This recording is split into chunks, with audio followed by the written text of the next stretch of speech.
Hi, I'm Dan Palomino with Keller Williams Realty Maui, Big Island, and the Hawaii team. Well, we're continuing our series on what it's like to relocate here to Hawaii. And in episode number 2 here, we're close to finalizing the purchase of the house and we're getting ready to move. If you didn't see episode number 1, we were determining which side of the island do you want to live on, the east side or the west side. We're also trying to figure out if this was your secondary home, a vacation home, or it was your primary residence. So if you didn't see episode number 1, go back and watch that here on our YouTube channel.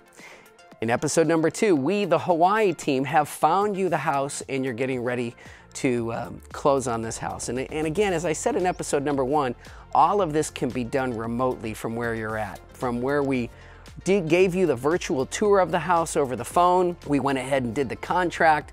You docu-signed that contract from your home on the mainland. We went through the inspection online and looked at the report and either objected or had some things fixed or repaired. We went through the appraisal, we got through the title work with the title company, and then of course we're getting to closing where you are going to close remotely where you live in the mainland with a notary there, send those documents back to the title company in Hawaii, and then they're going to record the sale. So congratulations, now you own the home. Now what do? Well, you got to take care of it until you get here. And there's 2 schools of thought. Number 1, if this is your primary residence and it's going to be a month or a month and a half or whatever it may be until you get here, the only 2 things you really got to worry about is landscaping and pest control.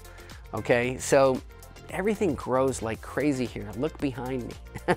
You are perpetually cutting, trimming, and hauling.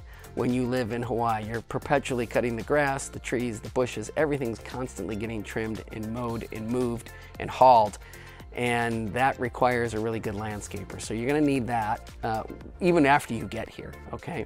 And the other thing is just somebody who can help you with pest control, because this is Hawaii and it's a tropical place and we've got bugs. And so you'll need to have that. Those are the 2 minimum things you need just to nail down and take care of the house until you get here. Now, if this is your secondary home and you're not going to be living here, well then, again, you're still going to need those 2 things. But then there's one other layer, which is, are you renting it out while you're not here? Is it a short-term vacation rental? And if it is a short-term vacation rental, then you're definitely going to need a property management company. And if you need a referral on some property management companies to call, you can ask us here at the Hawaii team and we'll be happy to provide those to you. But there's 2 parts of property management that you really need to know about.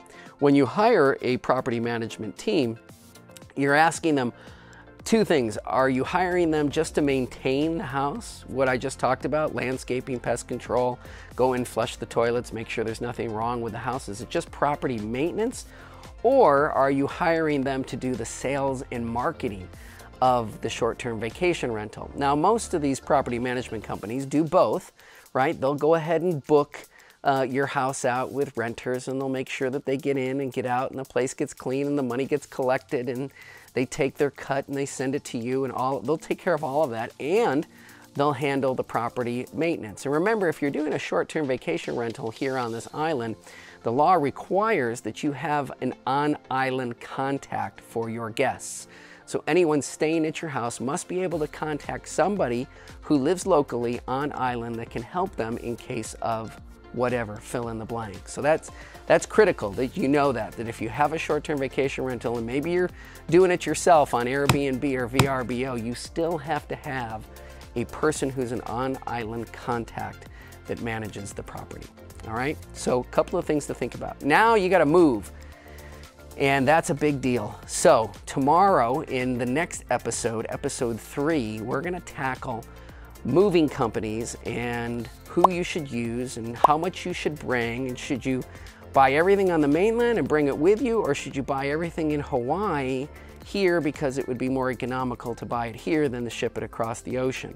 And we'll talk about the car scenario too. Are we moving the car along with the furniture and the belongings? That's all coming up in episode number 3 of What It's Like to Relocate to Hawaii. In the meantime, if you need to buy, sell, or invest in real estate, contact us here at the Hawaii team. We'd love to help. Aloha, everyone.